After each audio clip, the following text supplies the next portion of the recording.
Good evening, ladies and gentlemen. Good evening, commissioners. Welcome to the July 18th meeting of the Skokie Plan Commission. First order of business is to ratify the minutes from the last meeting. We have a motion by Scott, motion by Dr. Sheets. All in favor say aye. Aye. Minutes have been approved. We have one case tonight. Case's number is 2019-19P. This is a zoning chapter amendment for short-term rentals. And Peter, take it away. Thank you. I would ask that the report be entered into the record, please. Yeah, granted. Okay, thank you. This is a case looking at rooming houses, short-term rentals, and other temporary lodging. Basically, we're looking at short-term rentals. Rooming houses. Like Airbnb? Yes. Right now, short-term rentals are not allowed by zoning. However, recently, in February, excuse me a second, I'm getting beeped out here to turn this off. In February, the village board passed a tax on hotel motel tax was amended to tax these Airbnb short-term rental type uses. But now the ordinance needs to be amended to allow them basically in the district, even though we know that they already exist. And the previous case was in September 1st of 2016 where we first looked at it, and the Plan Commission voted to make modifications, but it was too soon at that time until the actual tax was looked at. And so the growth is really in the short-term rentals, these that are occurring throughout the country and certainly in areas where there are a lot of vacation rentals. And there's great financial benefit to it, but there's also, downside to it of noise and congestion and property tax differences and neighborhood character modifications. So we try to look at it and see what might be recommended. So if you are, for instance, renting a room or two rooms in your house, a long-term, it would go under our neighborhood integrity ordinance and it would be regulated through that. But a short-term rental, which is less than 30 days, would be under the new proposed short-term rental ordinance that we're proposing. So the real discussion would be on page 2 on the bottom.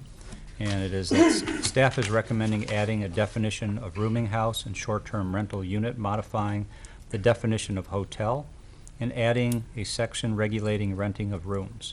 Any unit renting rooms is already subject to the village's residential rental unit standards and neighborhood integrity ordinance, but we are clarifying this. Rooming houses would be prohibited, and short-term rental units would be treated as a small hotel having to pay hotel tax and be subject to regular inspection. So already rooming houses are not allowed. We've took them out of the zoning ordinance before, the regulations, where we're just putting them in there to define something that you can't have. Airbnb and similar uses would be considered short-term rental units only when the owner or resident is simultaneously occupying the residence. Short-term rental of a residence that is not simultaneously occupied by the owner or resident would be expressly prohibited. Up to 2 rooms in a residence may be rented for longer than 30 days at a time without additional regulations. So that would become the, longer than that would become under the neighborhood integrity ordinance. Mm-hmm.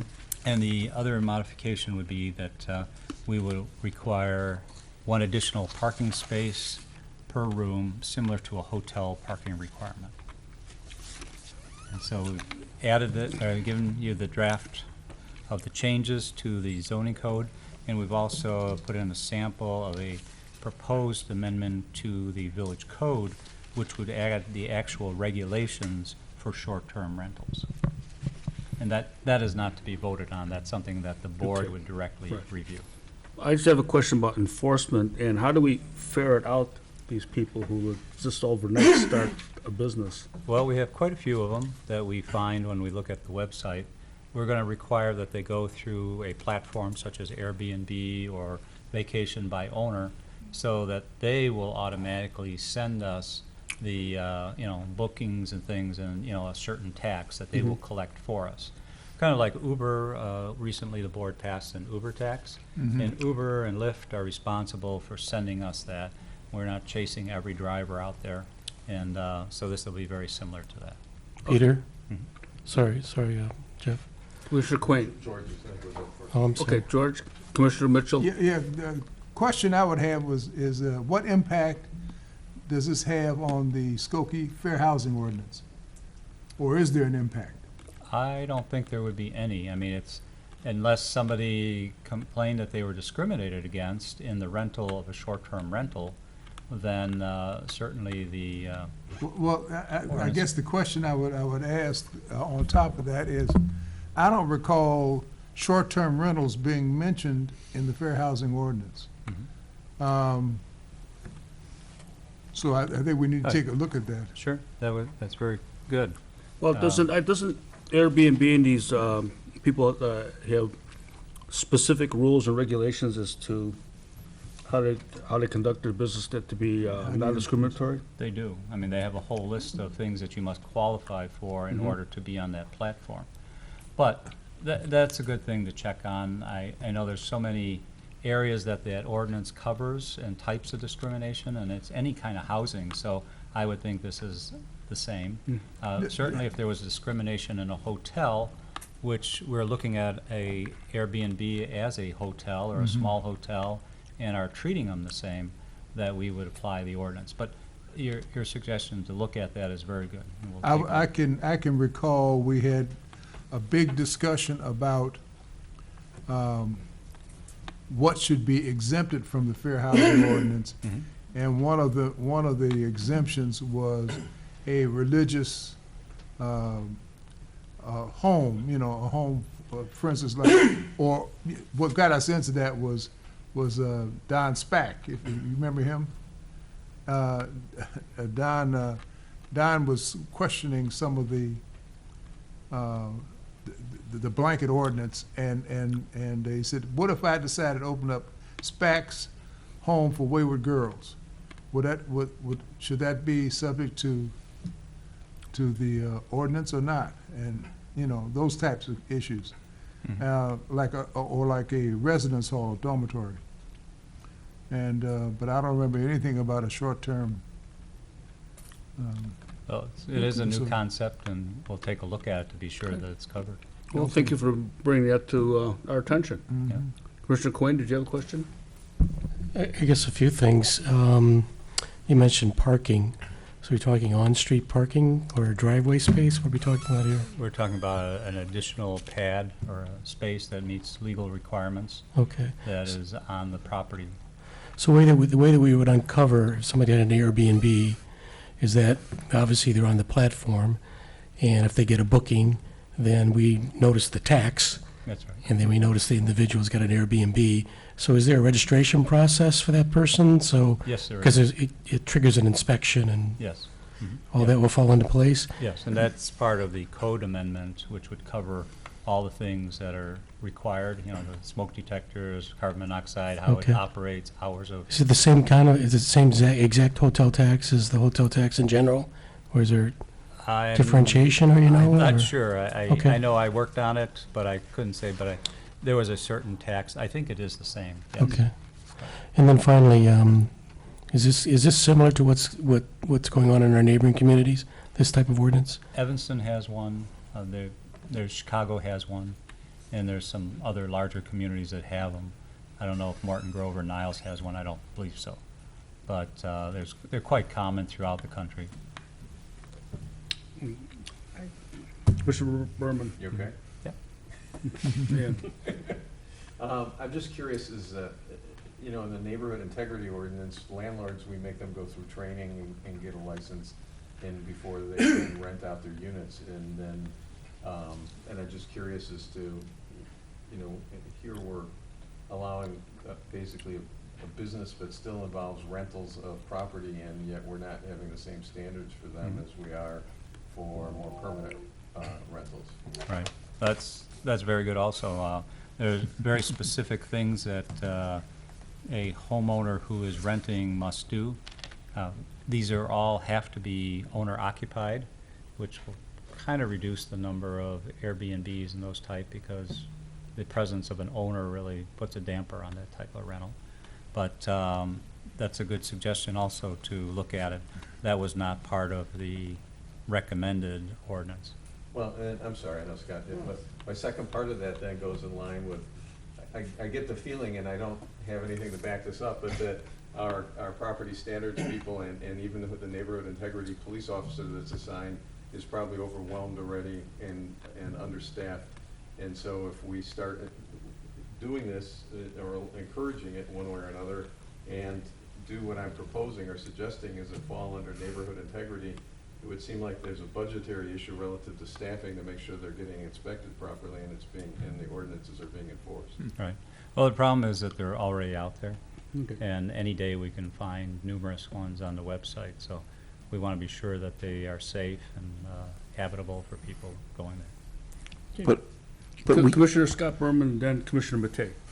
a couple of things. Number one, we could prohibit them, as some villages do, and then when we find them on the website, we would ticket the person that's trying to do this, rather than collecting a tax. Right. So we should think in terms not of, it is not a choice of how best to accommodate them, it is possibly a choice of to prohibit them or not. I believe the board has already decided we will allow them because they passed the tax.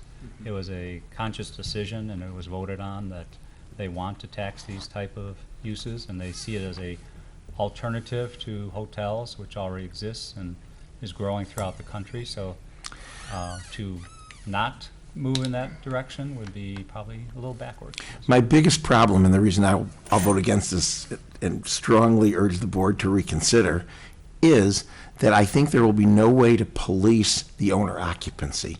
Being a real estate lawyer as I am, I know owner occupancy ownership and owner occupancy reality. And the fact that they are an owner occupant, that is, who owns a house and rents out all the bedrooms in it, doesn't personally live there, is something that many people are doing already in Airbnb around the country and will be doing here if we don't watch out, making quite a bit of money on their multiple bedrooms that they don't live in, and there will be no way for us to find out whether they are actually occupying one of those bedrooms each day.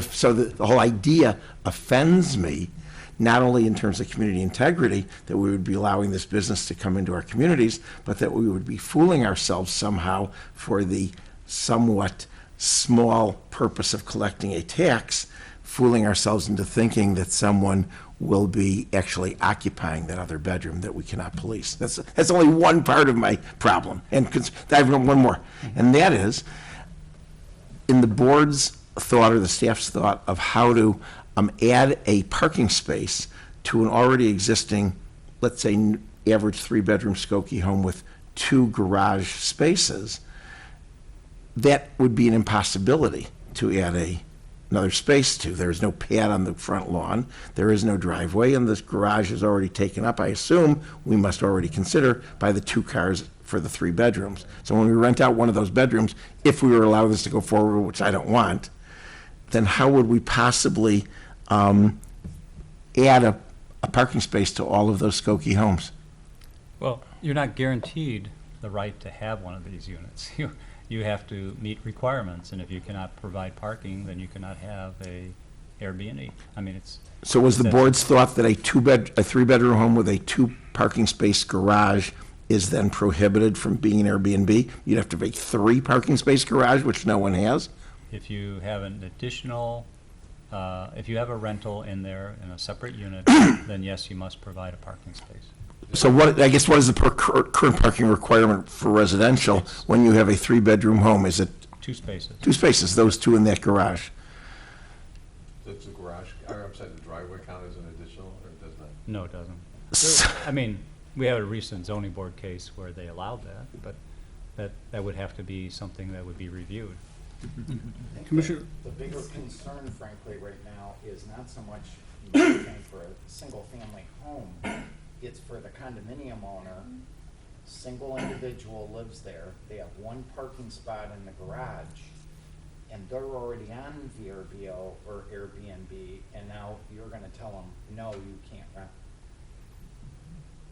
Why would we not be able to? So I'm also curious, the number of units that you, on average, you see out there in Skokie. I'm curious what kind of volume this, We've looked at it a couple times and, just, we saw like 12 at one time, something like that. I mean, there's not a high volume at a time, but, it depends. Maybe when Northwestern has a football game or something, that number may go up, or there might be some other. I don't see us being a big I- tourist. I might Pop up happen overnight. I might happen to know somebody who has done this before, and according to this, doesn't qualify.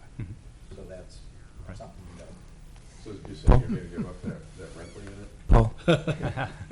Yes. Also, you have senior programs where folks who are trying to stay in homes and be able to make ends meet have arrangements to work with organizations to have somebody stay in their rooms.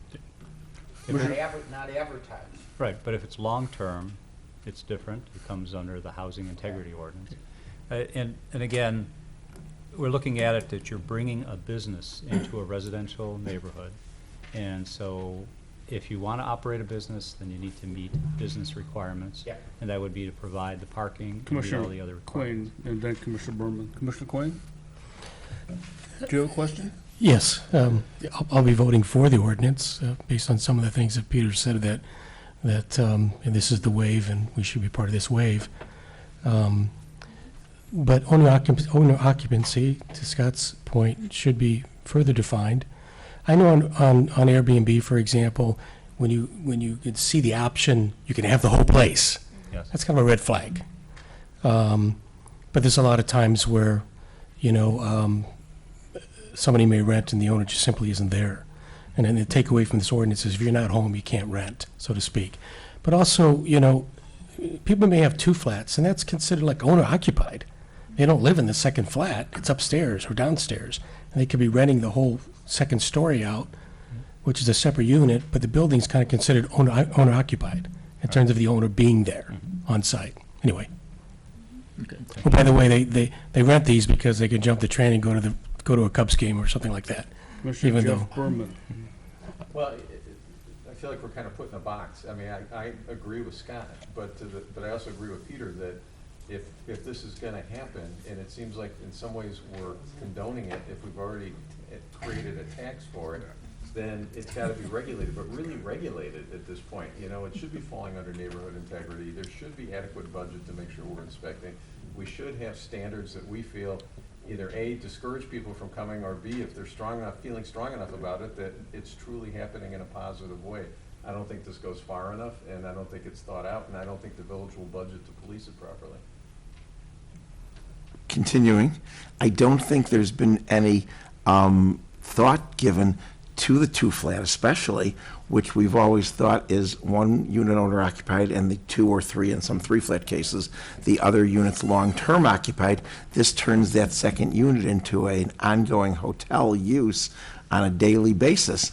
I see no way to prevent that. And then going back to my other point, I don't think the staff has given any attention, nor the board, to how to police that occupied bedroom by the owner occupant.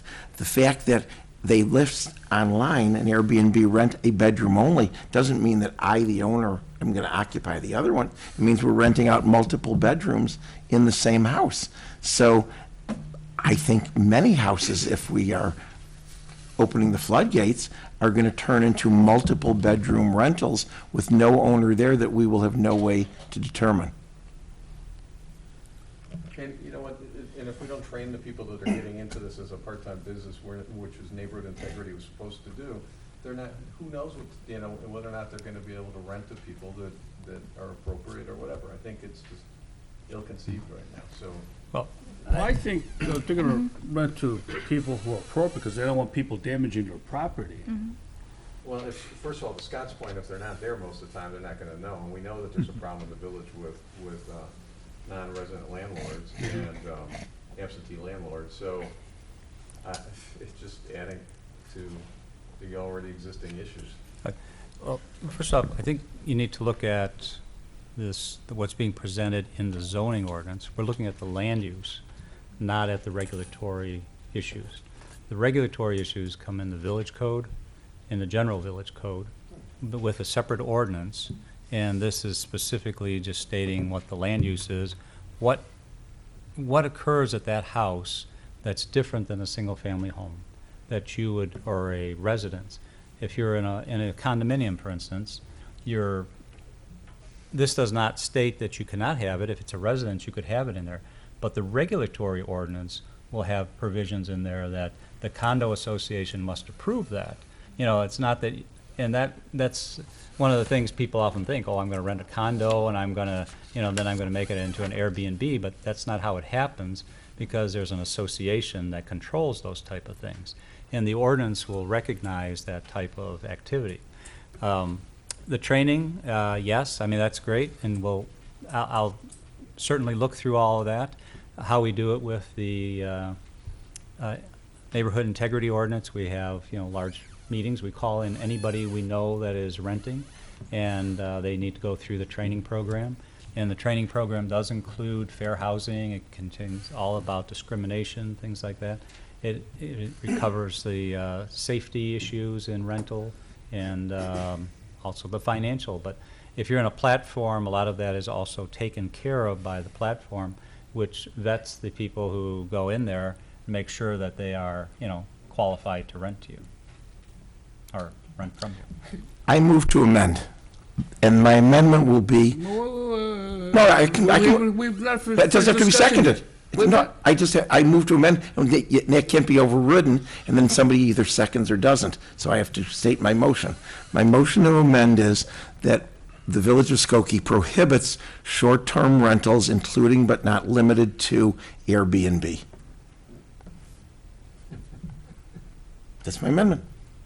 Anybody else second it? Well, that's in direct opposition to, That's right. that's in direct opposition to the proposal that's before us, isn't it? That's why it's an amendment. Okay, I well, can't, I I can, think- if I vote this down, voting this down only votes down the staff recommendations of how to regulate this nonsense. So in order to undo what is being foisted upon us, the only way to do that, it seems to me, I'll look to our counsel to correct me, but I think the only way to do that is to amend this in such a way as to prohibit that which we were being asked to do. Scott, I understand what you want to do, and quite frankly, Well, I concur. you're rewriting the. Yeah, and- Voting this down doesn't give us Counselor, what's your? Well, do we even have a second at this point? I don't think you have a discussing Chair, whether I'm not, ask for a second, Paul. Well, I believe you need to have a motion first, either to accept or deny the request. And so if it's to accept and it gets denied, then it's denied. Or you could say to deny it, and then if it doesn't get a vote for that, then you go back to the other. But Peter, to vote to deny is merely to deny those staff recommendations on an already acceptable plan. No, there's nothing in the ordinance now that allows short-term rentals.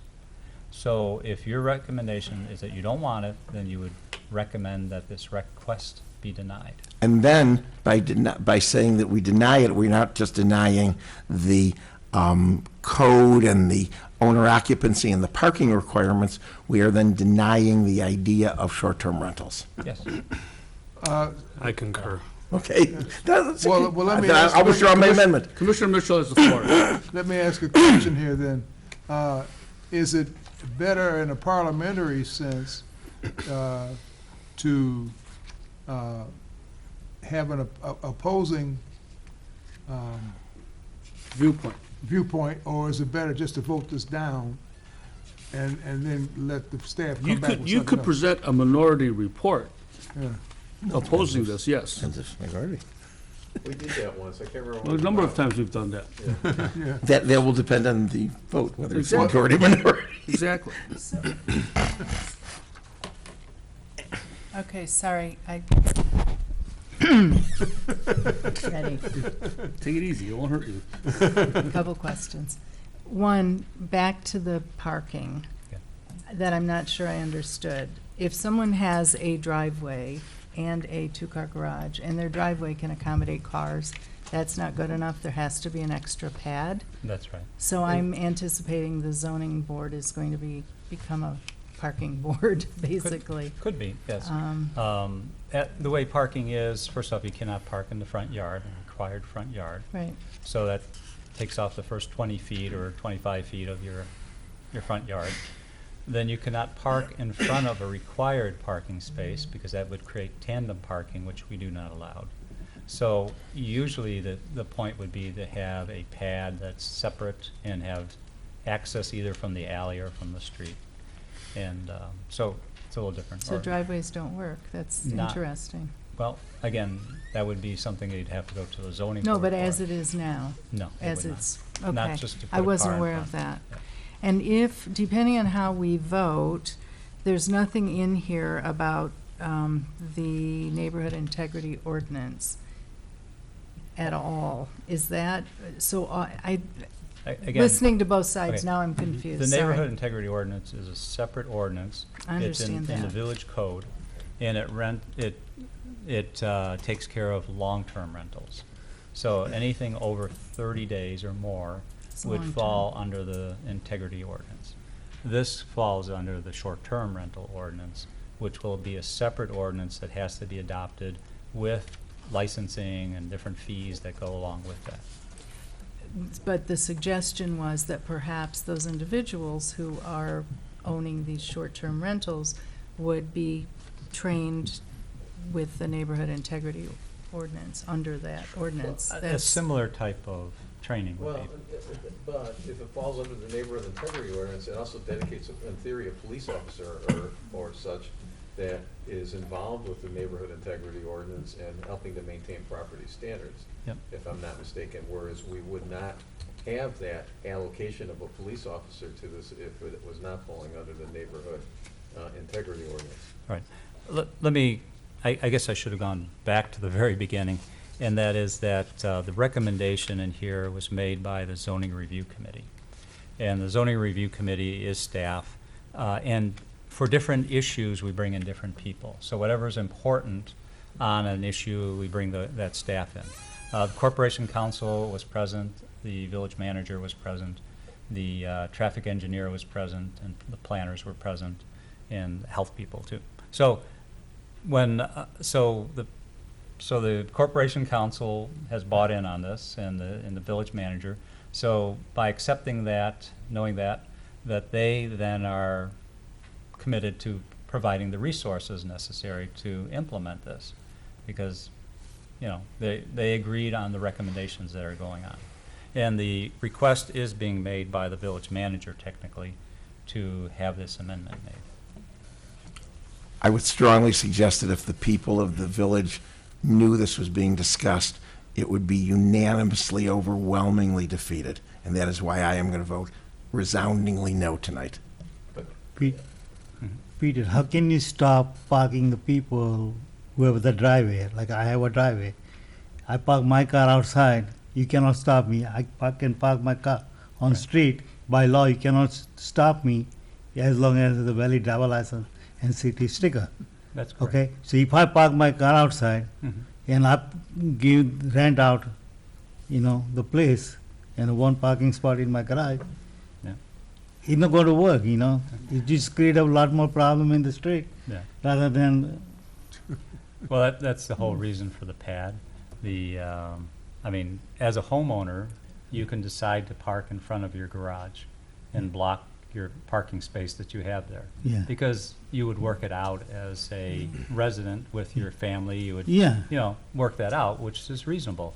But when you have somebody renting from you, it's a little different, because you'll still want access to your garage, and the fact that somebody comes and parks in front of you may be a difficult situation. but I can park both the car on the street somewhere else, not Okay. even in front of my house, anywhere else in Skokie, Right. And I can rent it out. Mhm. But if you had let's say there were 4 or 5 of these on your street, and they each rented 2 rooms, Yeah. and they each drove a car, Yeah. so and they all put them on the street, Yeah. and you as a homeowner then would have no place to put your car on the street. And that's the type of thing we're trying to prevent, that you're introducing a business into the residential district, and that business is causing a hardship for the existing residents in that neighborhood. It's I a- think most of the properties, George, I apologize, Mhm. most of the properties are out there aren't gonna qualify quite frankly. I bet if there's 12 out there right now, I doubt any of them do. This won't stop. Commissioner Mitchell? No, it's not gonna stop. I think what we're really concerned about here is the element of control. How do we control this? And I know that staff, I have great confidence in our staff, but this is a tremendous burden to try to control this. And I know the village trustees voted for it. Well, I think we have to try or else it just gets out of hand, George. Well, it's harder to take it back than it is to give it out.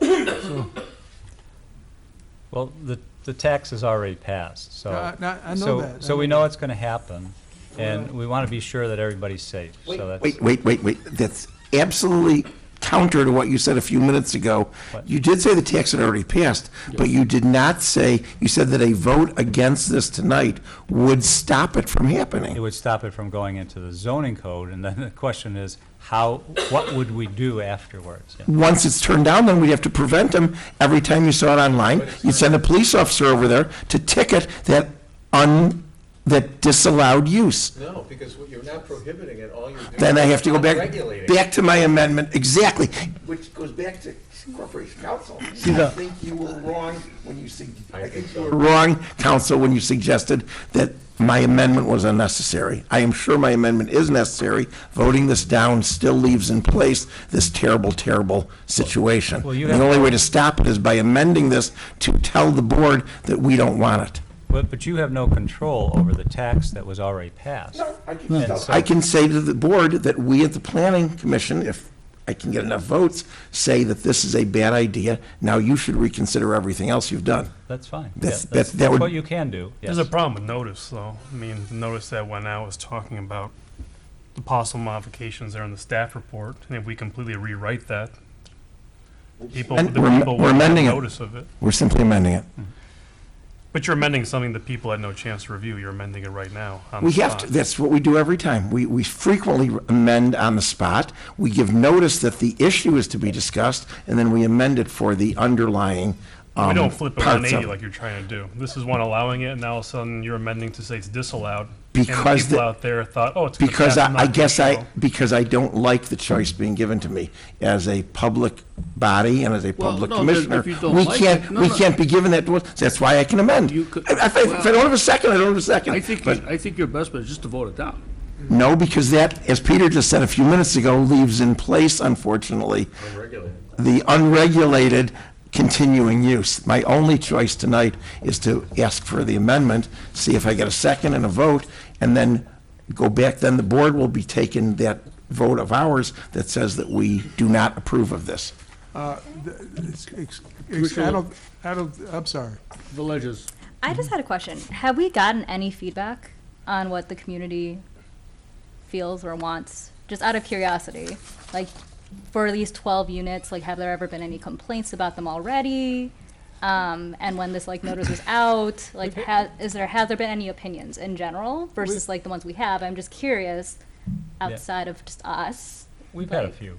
I mean, it's not a And are they lot. complaints or are they like just queries as to what these are? No, they have been complaints. They've been complaints. People coming and going into a unit, you know, that they don't recognize, using the hot tub out on the I come porch, from you know, myself things like there. that. So, My block. yeah, I mean, I it's, had a guy. people are using He's it renting for the place. vacation purposes, Mm-hmm. and always it's clean not that. That's being why they used do as a residence. And are you finding that they're houses versus like apartments? Because I'm curious, like for like the technology park, when people come in for like interviews, They have all the like are they family renting house. out like an apartment versus Two are these family, like 3 party cars. houses? So I far, have we've 6, seen 7 cars in my houses that Houses. have been Oh. rented. Always have a That's hot interesting. Lincolnwood had That's the one reason I built a a year or garage. two ago that turned into a Because of party that. house. When you And, work, you know, come they home, I wanted, don't that have was a any problem party, I there. park there. So, Next and day, that's where a lot of the all regulations are complain coming in, because you And I don't want complain that to about that, happen. then You want, they if put it's it gonna in. happen as a business, then you There's want no way it you can prove to be that it is orderly rented. and not be disruptive to the neighborhood.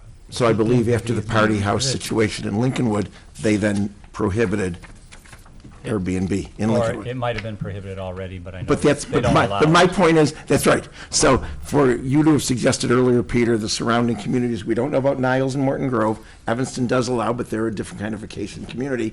We should also note that Lincolnwood prohibited it, Wilmette, Glencoe, and Winnetka all prohibited it strongly and with some anger. And in Chicago, there aren't dozens, but thousands and thousands of complaints. It's being fought about every day in every ward, but most in the touristy wards, where those aldermen are deluged with complaints. So they're trying to figure out what to do now in Chicago, having already opened the barn door, but realizing in what trouble they are in. So I don't want to open the barn door. Commissioner Mitchell. Thank you.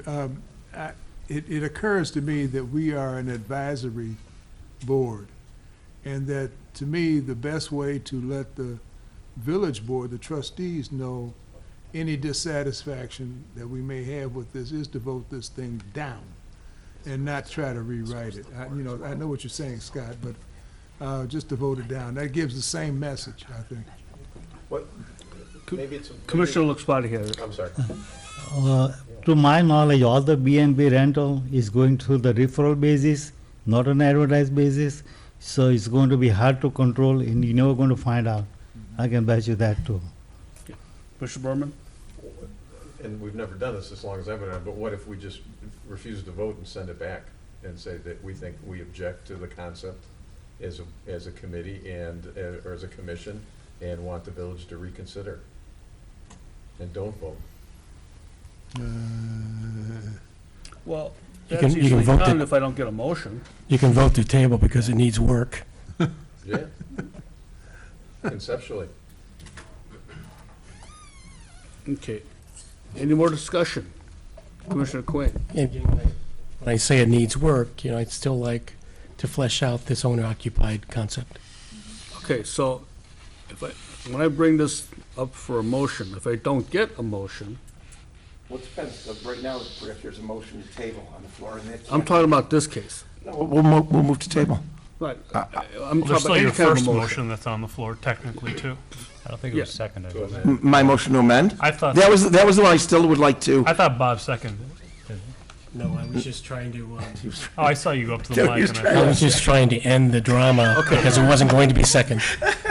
But no, I would like a second to my first. So there is a Motion to amend. motion on the floor to prohibit. Correct. Okay. Do I have a second to Commissioner Scott Berman's motion? What this, My motion to amend was merely to prohibit all short-term rentals in the village of Skokie, including but not limited to Airbnb. So it would be to deny the requested amendments. no, it's more than that. No, it's more than that, Peter. Well- It's taking what is being presented to us as an issue regarding rooming houses, short-term rentals, and other temporary lodging. That is the zoning chapter amendment, short-term rentals, which was noticed appropriately, and amending it such that it prohibits short-term rentals in the village of Skokie, including but not limited to Okay, Airbnb. all right. Okay, So what do you do so, about, Do I have a second to his motion? I'll second. Okay. Call for the vote on the motion. Commissioner Mitchell, No, Commissioner Quinn. No. Commissioner Scott Berman. Aye. Commissioner Villegas. No. Commissioner Franklin. No. Commissioner Lexpati. No. Commissioner Jeff Berman. Aye. Commissioner Matei. No. And I vote no. Motion does not pass. So now I will move to table, Okay. which is not subject to discussion. Okay, so you want, this is a motion to table case 2019-19P? Correct. Okay. Do I have a second Commissioner Berman's motion to table? Oh, I can't second my own. No, I was, oh, you moved You're to, making no, a no, you motion. you moved to table, it was just- one of us, you moved to table and I'll second I'll it. second. That's fine. Okay. Do I have a motion? Okay, I call for the vote. This is a motion to table. Commissioner Mitchell, no, Commissioner Quinn, Aye. Commissioner Scott Berman. Aye. Commissioner Villegas, Yes. Aye. Commissioner Franklin, No. Commissioner Lexpati, Aye. Commissioner Jeff Berman, Aye. Commissioner Matei, Aye. and I'll vote no. So I believe, I lost track. The ayes won. So motion to table. I only bring that up because there were a number of things that were presented, Peter, and you said, Yeah, we need to look at that, or, you know, and it just seems like more needs to be Well, done. and I think that's a good point. We're not doing it just to be rude or to object to, or to be obstinate. We're doing it because we feel like it hasn't been fleshed out and thought through enough, and we want to get that point across. So how do we get that point across to the trustees when it goes back? Well, since it's tabled, it'll come back, we'll schedule it again, and we'll go over everything that you've recommended and discussed, and we'll see if we can comply with that, or, you know, bring up something that will be acceptable. If not, you can vote it down. You could go either way. Either way, it goes to the village board for final approval. Let me compare this to the last time we had something controversial, which did pass actually quite smoothly, and that was the gun range ordinance, where we had lots of discussion about gun ranges, but the staff had so fully answered all of the questions in advance that whatever questions we asked each other and asked the staff, they were fully and completely answered, and we were all satisfied and said, okay, it looks like that's Pretty lively discussion. very lively. It went on for an hour or so, but it ultimately resolved with, okay, we understand how we can control, limit, and license gun shooting ranges. And I think it was a unanimous vote then ultimately, because of the preparation that went into the answering of all those questions in advance, which is not present here. Commissioner Mitchell? Yes, the question I would have is that do we have to provide proper legal notice if we bring this back a different time? Yes, we Yes. would, because unless we are continuing it to a date certain, which you could, I mean, we could put it out a month or two, it'll have to be re-advertised. And we're already booked for 2 months, so we're into September already. So it's not the top priority here, so we'll be working on it as we can. And just one other comment, I'm sorry, is, again, I don't mean to be an obstructionist, and I'm, you know, very much a free market person. All I'm saying is that if we're gonna allow this, then we've gotta make sure that we have not only the structure in place to regulate it and police it, but also we have the budget and the allocated resources to do it. And I'm not convinced we do that well on our neighborhood integrity in general, let alone temporary rental. Okay. All right, any further discussion? Okay, this meeting is adjourned. Thank you.